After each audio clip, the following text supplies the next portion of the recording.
క్రోధినామ సంవత్సర శుభాకాంక్షలు. ఇప్పుడు వృశ్చిక రాశి వారి యొక్క ఫలితాలను తెలుసుకునేటువంటి ప్రయత్నం చేద్దాం.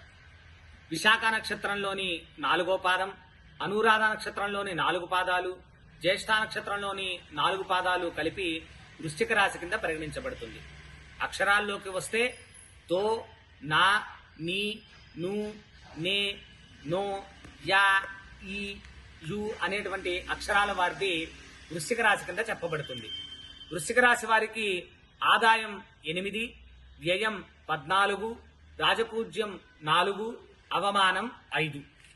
ఈ రాశి వారికి 7వ స్థానంలో గురువు, 4వ స్థానంలో శని, 5వ స్థానంలో రాహువు, 11వ స్థానంలో కేతువు సంచారం చేత వారి వారి వృత్తి, ఉద్యోగ, వ్యాపార వ్యవహారాల యందు జాగ్రత్త చాలా అవసరము. సంతానంతో విరోధము, వేళను అతిక్రమించి భోజించడం, పశు లాభము, భోజన సౌఖ్యము, నూతన వస్త్రప్రాప్తి, సుగంధ లాభము, శరీరము అందు వాతరోగములు, అలానే మనస్తాపము, భయమును ఎక్కువగా కలిగి ఉంటారు. స్థానచలనం ఉంటుంది. శరీర అనారోగ్యత ఎక్కువవుతుంది.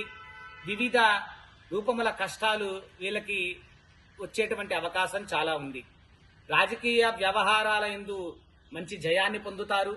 ఆరోగ్యము అనుకున్నంత ఇదిగా ఉండదు. అలానే ప్రతి దాంట్లోనూ చాలా ప్రత్యేకమైనటువంటి శ్రద్ధ వహించడం చాలా ముఖ్యము. విందులు వినోదాలు వెళ్లకుండా ఉండడం చాలా మంచిది. అలానే తీర్థయాత్ర చేయడం ద్వారా కొంత శుభ ఫలితాల్ని పొందుతారు. స్థిరాస్తులు సమస్యలు కొంత ఎక్కువవుతాయి. ఉద్యోగస్తులు చాలా జాగ్రత్తగా మెలగాల్సినటువంటి అవకాశం ఎంతైనా ఉంది. అలానే ఆదాయ మార్గాలను వెతుకుతూ వ్యాపారాలు చేసేటువంటి వాళ్ళకి మేలు కలుగుతుంది. విశేష ప్రోత్సాహం వాస్తు, జ్యోతిష, పురోహిత రంగాల వారికి సామాన్యంగా ఉంటుంది.